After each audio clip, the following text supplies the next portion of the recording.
എല്ലാ വിദ്യാർത്ഥികൾക്കും പുതിയൊരു വീഡിയോയിലേക്ക് സ്വാഗതം.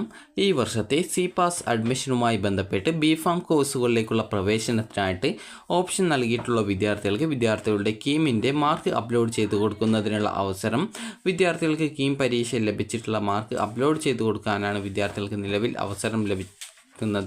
അപ്പോൾ വിദ്യാർത്ഥികൾക്ക് ഈ ഒരു പേജിൽ ലോഗിൻ ചെയ്തുകൊണ്ട് നിങ്ങൾക്ക് നിങ്ങളുടെ ആ ഒരു ബിഫാമിൻ്റെ ആ ഒരു മാർക്ക് എൻ്റർ ചെയ്ത് കൊടുക്കാവുന്നതാണ്.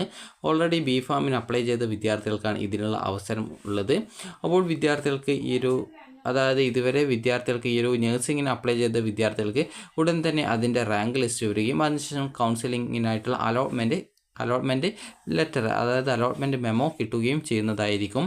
അപ്പോൾ വിദ്യാർത്ഥികൾ ശ്രദ്ധിക്കേണ്ട പ്രധാനപ്പെട്ട കാര്യം, നിങ്ങൾ ഈ ഒരു വെബ്സൈറ്റ് ഇടയ്ക്കിടയ്ക്ക് ശ്രദ്ധിക്കുക. കാരണം എപ്പോഴാണ് ഓരോ നോട്ടിഫിക്കേഷൻസ് വരിക, ഓരോ അറിയിപ്പുകൾ വരിക എന്നുള്ള കാര്യം പ്രത്യേകിച്ച് പറയാനായിട്ട് സാധിക്കുന്നതല്ല. അപ്പോൾ നിങ്ങൾക്കിപ്പോൾ ഈ ഒരു സ്ക്രീനിലൂടെ നീങ്ങിയിട്ട് പോകുന്നത് കാണാൻ സാധിക്കും. ഒരു പച്ച കളർ കൊടുത്തിട്ടുള്ളത് കാണാൻ സാധിക്കുന്നതാണ്. ഇത് നഴ്സിംഗിൻ്റെ NRI കോട്ടയുടേത് ജൂലൈ 12 നൽകാനുള്ള അവസരം നൽകിയിട്ടുണ്ടായിരുന്നു. അതുപോലെ B Pharm applicant can now enter their KEAM marks എന്ന് പറഞ്ഞുകൊണ്ട് ഇവിടെ നൽകിയിട്ടുണ്ട്. അപ്പോൾ നിങ്ങൾക്ക് ആ ഒരു മാർക്ക് നിലവിൽ ഇപ്പോൾ എൻ്റർ ചെയ്ത് കൊടുക്കാനുള്ള സൗകര്യം ഈ ഒരു വെബ്സൈറ്റിൽ ലഭ്യമാക്കിയിട്ടുണ്ട്. അപ്പോൾ അതുകൊണ്ട് തന്നെ ബിഫാമിന് സിപാസ് വഴി അഡ്മിഷനായിട്ട് അപേക്ഷ സമർപ്പിച്ച വിദ്യാർത്ഥികൾ ഉണ്ടെങ്കിൽ നിങ്ങളുടെ ഈ ഒരു കീമിൻ്റെ മാർക്കുകൾ അപ്ലോഡ് ചെയ്ത് കൊടുക്കേണ്ടതാണ്, എൻ്റർ ചെയ്ത് കൊടുക്കേണ്ടതാണ്. അത് നിങ്ങൾക്ക് ലോഗിൻ ചെയ്തുകൊണ്ട് ചെയ്യാൻ സാധിക്കുന്നതാണ്. അതുപോലെ തന്നെ നഴ്സിംഗിൻ്റേതാണെങ്കിൽ നഴ്സിംഗിൻ്റേത് ഈ മാസം തന്നെ വരാനാണ് സാധ്യത.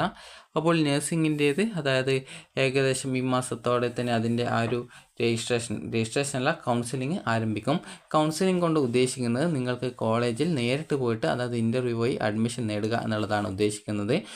സിപാസിൽ നിങ്ങൾ കുറേയൊക്കെ ആ ഒരു സെൻറ്റേഴ്സിൽ ഓപ്ഷൻസ് വെച്ചിട്ടുണ്ടാവും. അപ്പോൾ ഓരോ ഓപ്ഷൻസ് വെച്ചിട്ടുള്ള ഈ ഒരു നിശ്ചിത ശതമാനം വിദ്യാർത്ഥികൾ ഒരു കേന്ദ്രത്തിൽ ഇന്ന ദിവസം ഹാജരാകണം എന്ന് പറയും. അപ്പോൾ അതിനായിട്ട് വിദ്യാർത്ഥികൾക്ക് ഈ ഒരു നഴ്സിംഗിൻ്റെ ആ റാങ്ക് ലിസ്റ്റ് വരികയും അത് പ്രകാരം നിങ്ങൾക്ക് അലോട്ട്മെൻറ്റ് മെമ്മോ ലഭിക്കുകയും ചെയ്യും. അപ്പോൾ കൗൺസിലിങ്ങിൻ്റെ മെമ്മോ ലഭിക്കുകയും ചെയ്യും. ആ ഒരു കൗൺസിലിങ്ങിൻ്റെ മെമ്മോ ഡൗൺലോഡ് ചെയ്തെടുത്ത് വിദ്യാർത്ഥികൾ ആവശ്യമായിട്ടുള്ള ഡോക്യുമെൻറ്റ്സും അതുപോലെ തന്നെ അതിൽ പറഞ്ഞ പ്രകാരമുള്ള നിർദ്ദേശങ്ങൾ അനുസരിച്ച് നിങ്ങൾ ആ ഒരു ഏത് സിപാസ് സെൻറ്ററിലാണ് നിങ്ങൾ ഹാജരാവേണ്ടത് അതിനനുസരിച്ച് വിദ്യാർത്ഥികൾ ആ ഒരു ദിവസം കറക്റ്റായിട്ട് സിപാസിൻ്റെ സെൻറ്ററിൽ ഹാജരാവുകയും നിങ്ങൾക്ക് ആ ഒരു കൗൺസിലിംഗ് വഴി അവിടെ നിന്ന് അഡ്മിഷൻ ലഭിക്കുകയാണെങ്കിൽ നേരിട്ട് അവിടെ നിന്ന് എത്ര വിദ്യാർത്ഥികളാണ് ആ ഒരു സമയത്ത് ആ ഒരു കൗൺസിലിങ്ങിൽ പങ്കെടുത്തിട്ടുള്ളത് അവർക്ക് അഡ്മിഷൻ അവിടെ ലഭിക്കാനുള്ള അവരുടെ ഡോക്യുമെൻറ്റ്സ് ഒക്കെ പരിശോധിച്ച് അവിടെ അഡ്മിഷൻ ലഭിക്കും. അപ്പോൾ സീറ്റ് വേക്കൻസിക്ക് അനുസരിച്ചിട്ടാണ് ഈ ഒരു അഡ്മിഷൻ നടപടികൾ ഉണ്ടായിരിക്കുക. അപ്പോൾ നിങ്ങൾക്ക് അവിടെ അഡ്മിഷൻ ലഭിക്കുന്ന സമയത്ത് നിങ്ങൾ ഫീസ് അടക്കേണ്ടതായിട്ട് വരുന്നതാണ്.